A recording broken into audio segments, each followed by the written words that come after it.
नमस्कार दोस्तों, मैं आपका अपने चैनल HVS स्टडीज़ में स्वागत करता हूं। इस वीडियो में आपके लिए SSC MTS संबंधित कुछ क्वेश्चंस लेकर आ गया हूं जो कि किसी ना किसी SSC के एग्ज़ाम में पूछे गए हैं और आपके आने वाले एग्ज़ाम में भी पूछे जा सकते हैं। और उस क्वेश्चन के बारे में इर्द गिर्द की सारी नॉलेज लेते हुए हम चलेंगे, डिटेल में पूरी वीडियो करेंगे। और अगर आप इस चैनल पर पहली बार आए हैं तो आपसे अनुरोध है, चैनल को सब्सक्राइब कर लीजिएगा, वीडियो को लाइक कर दीजिएगा और एटलीस्ट अपने कुछ दोस्तों तक शेयर ज़रूर कीजिएगा। चलिए बात करते हैं आज के पहले क्वेश्चन की। तो व्हेन वाज यूएनए इस्टेब्लिश्ड, तो ये क्वेश्चन बहुत ज़्यादा फेवरेट रहा है एसएससी का। तो एसएससी ने पूछा एक एग्जाम में था कि यूएनओ को इस्टेब्लिश कब किया गया। यहाँ पर मैंने बहुत सिंपल से ऑप्शंस बना रखे हैं तो आप आंसर तक आसानी से पहुँच सकते हैं। 24 अक्टूबर 1945 को यूएन को इस्टेब्लिश किया गया था। इसका हेडक्वार्टर आपको पता होगा कहाँ पर है, न्यूयॉर्क में है। क्योंकि आप एग्जाम दे रहे हैं तो इसलिए मैं समझ रहा हूँ कि आपको पता होगा। न्यूयॉर्क में इसका हेडक्वार्टर है। यहाँ पर वैसे मैंने डिटेल लगा ही दी है, हेडक्वार्टर इसका न्यूयॉर्क में है। करंट में इसके जो मेंबर हैं वो 193 मेंबर हैं और 2 ऑब्जर्वर स्टेट हैं। साउथ सूडान 193 जो मेंबर बना था वो साउथ सूडान था। ठीक है, यहाँ पर बात की जाए तो इसके सेक्रेटरी जनरल है एंटोनियो गुटेरेस, जो कि 9वें नंबर के हैं। ये बात भी आपको याद रखनी है। पुर्तगाल से ये रिलेट करते हैं, मतलब पुर्तगाल की इनके पास नागरिकता है। चलिए अगले क्वेश्चन की बात करें तो what is full form of BARC. BARC की फुल फॉर्म क्या है? तो आंसर यहाँ पर हो जाएगा Bhabha atomic research centre. Bhabha atomic research centre इसकी फुल फॉर्म है। ये बात आपको याद रखनी है। इसके बारे में कुछ पॉइंट अगर देखे जाए तो भाभा एटॉमिक रिसर्च सेंटर को फॉर्म किया गया था 3 जनवरी 1954 को। इसको फाउंड किया गया था होमी जे भाभा के द्वारा। हेडक्वार्टर इसका ट्रॉम्बे मुंबई में है और डायरेक्टर इसके करंट में अजीत कुमार मोहंती हैं। आगे बात करते हैं। अगला क्वेश्चन है 5 year plan which ended in 2017 is which number of 5 year plan. तो 2012 से 2017 तक एक 5 ईयर प्लान को लॉन्च किया गया था, वो कौन सा था? तो आंसर हो जाएगा लास्ट वाला 5 ईयर प्लान जो कि 12th नंबर का था। तो इसका नंबरिंग थी 12th। तो मैं आपको आगे डिटेल बताता हूं। यहां पर देखिए, तो भारत के जो प्लान है 5 ईयर प्लान वो 1951 से स्टार्ट कर दिए गए थे। पहला प्लान 1951 से 1956 तक चला था, जो कि सक्सेसफुल इतना नहीं रहा था लेकिन ठीक ठाक रहा था। सेकेंड प्लान 1956 से 1961 तक चला था और कहीं ना कहीं सक्सेस हुआ था। थर्ड प्लान बिल्कुल खराब गया था क्योंकि 1962 में चाइना से वॉर हुआ, हमारा पाकिस्तान से वॉर हुआ और भूखमरी हुई, मतलब भूखमरी कह रहा हूँ, माफ़ कीजिएगा, सूखा पड़ा। सूखे पड़ने की वजह से ये बिल्कुल फेल हो गया। उसके बाद प्लान हॉलीडे किया गया 3 साल का, 1966 से 1969 तक प्लान हॉलीडे था। उसके बाद फोर्थ प्लान आया जो कि 1969 से 1964 तक रहा और फिफ्थ प्लान आया उसका 1994 से, ये 1 साल पहले ही ख़त्म हो गया। 1979 में इसको ख़त्म होना था लेकिन 1978 में ये ख़त्म हो गया था। इसी के बीच में इमरजेंसी भी लगाई गई थी जो कि इंदिरा गांधी जी के द्वारा लगाई गई थी। उसके बाद आया रोलिंग प्लान। रोलिंग प्लान 1978 से 1980 तक चला। उसके बाद सिक्स्थ प्लान लॉन्च किया गया 1980 से 1985 तक। आपको ईयर पूछे जा सकते हैं इसलिए मैं यहाँ पर लिख कर लाया हूँ आपके लिए। तो सेवन्थ प्लान, जो सेवन्थ प्लान था 1985 से 1990 तक चला। एनुअल प्लान फिर स्टार्ट हुआ 2 साल, 1990 से लेकर 1992 तक। उसके बाद एट्थ प्लान आया 1992 से 1997 तक। नाइन्थ प्लान आया 1997 से 2002 तक और 10th प्लान आया 2002 से 2007 तक। 11th 2007 से 2012 तक और 12th जो क्वेश्चन ने पूछा भी गया था 2012 से 2017 तक आया। लेकिन इसको बीच में ही डिमोलिश कर दिया गया, मतलब 1 जनवरी 2015 को बना दिया गया नीति आयोग। जो हमारे नेशनल प्लान थे, 5 ईयर प्लान थे, इसकी जगह नीति आयोग काम करने लग गया था और 2015 के बाद इसको हटा दिया गया। कोई 5 ईयर प्लान नहीं बना। उसके बाद नीति आयोग के देखरेख में काम हो रहा है। लेकिन अब जैसा पहले इसका स्ट्रक्चर था थोड़ा सा मॉडिफाई किया गया और नीति आयोग को बनाया गया। ठीक, आगे बात करें तो अगला क्वेश्चन है, who was the man of the match in ICC cricket world cup 2019। तो 2019 का जो वर्ल्ड कप हुआ था आईसीसी का, माफ कीजिएगा T20 कह रहा हूं, ओडीआई जो कहां हुआ था, वो हुआ था इंग्लैंड और वेल्स में। इंग्लैंड और वेल्स में हुआ था, और जिसको इंग्लैंड ही जीत गई थी।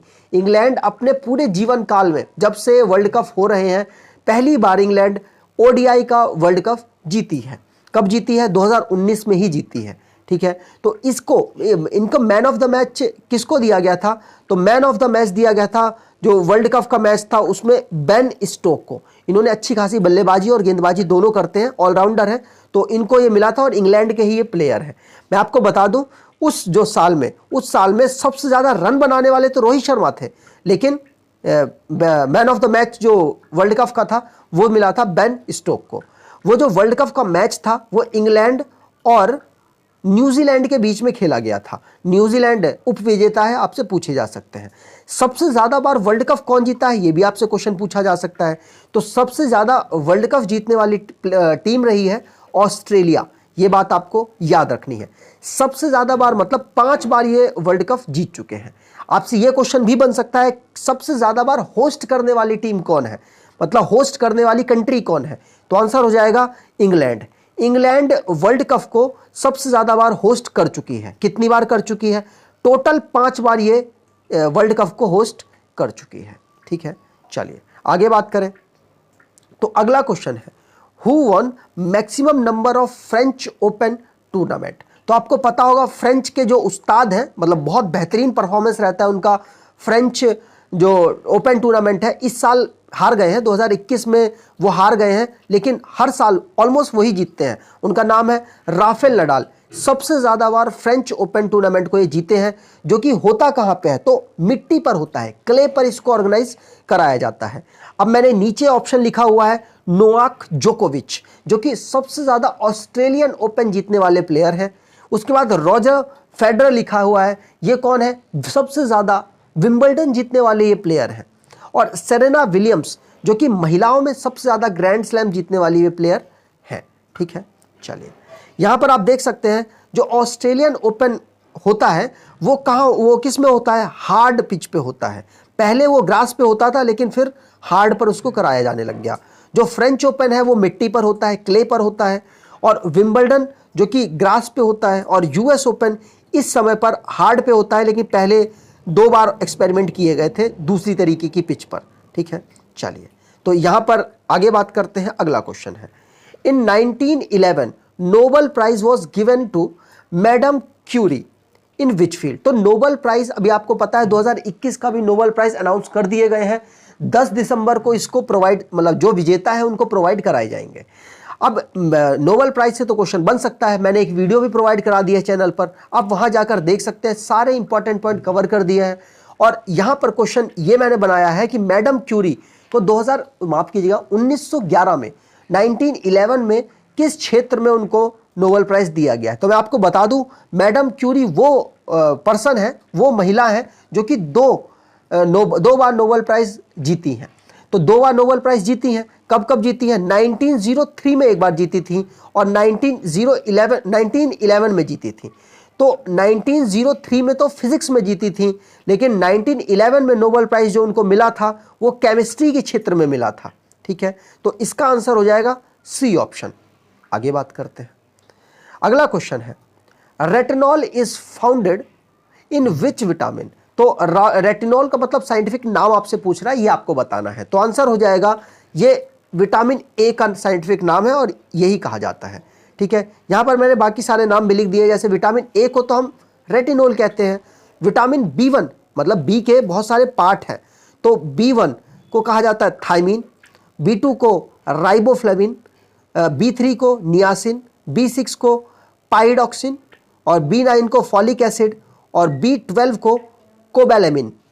विटामिन सी को एस्कॉर्बिक एसिड, विटामिन डी को, माफ कीजिएगा ये इसको रहने दिए, एग्जाम में नहीं पूछा जाता है। विटामिन डी को कहा जाता है कैल्सीफेरोल, और विटामिन ई को कहा जाता है टोकोफेरोल। ठीक है, और क्लोरोक्यूकिन कहा जाता है विटामिन के को। तो यहां पर आपको बता दूं, दो कैटेगरी में हमने विटामिन को काट रखा है। कौन कौन सी कैटेगरी? एक जो फैट में डिसॉल्व हो जाती है, एक जो कि वाटर में डिसॉल्व हो जाती है। दो विटामिन, विटामिन सी और विटामिन बी, ये दोनों ऐसी विटामिन हैं जो कि वाटर में डिसॉल्व हो जाती हैं, और जितनी भी विटामिन है वो सारी विटामिन कौन किसमें? ऑयल में डिसॉल्व होती हैं। ये बात आपको याद रखनी है और एग्जाम में पूछी जा सकती है। आगे बात करें, अगला क्वेश्चन है international mother tongue day first celebrated in. तो इंटरनेशनल मदर टंग डे कब सेलिब्रेट किया जाता है? अभी आप इतना बताइए। और आपको मैं बता दूं, डेली करंट अफेयर की वीडियो फॉलो कीजिए, बहुत बेनिफिट मिलेगा। ये सारे डेज में ऑलमोस्ट मंथ के डेज रिवाइज कराता रहता हूं। लास्ट तक आते आते आप भी बोर हो जाते हो कि यार कितना रिवाइज कराओगे, तो इतनी बार ये रिवाइज कराता हूं, आपको बहुत बेनिफिट मिलेगा। सिर्फ 2 महीने उस करंट अफेयर वाली वीडियो को फॉलो कीजिए, यकीन मानिए चेंज आपको बहुत ज़्यादा दिखने वाला है। आगे बात करें तो यहाँ पर इंटरनेशनल मदर टंग डे कब मनाया जाता है? 21 फरवरी को मनाया जाता है, ठीक है। माफ़ कीजिएगा, यहाँ पर आप देख सकते हैं, यहाँ देखते हैं 21 फरवरी 1999 से इसको और मतलब अनाउंस किया गया था, किसके द्वारा? यूनेस्को के द्वारा, और मनाया गया पहली बार 2000 में था। ये बात आपको याद रखनी है। आगे बात करें, अगला क्वेश्चन है हु फाउंडेड लिंगराज मंदिर। तो लिंगराज मंदिर को किसने बनवाया था? तो आंसर हो जाएगा किंग जजाति केसरी ने। किंग जजाति केसरी जी ने इसको बनवाया था। अब लिंगराज जो मंदिर है वो है कहाँ पर?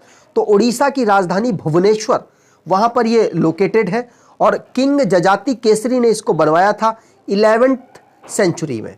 और ये लॉर्ड शिव भगवान को समर्पित ये मंदिर है। ये बात आपको याद रखनी है।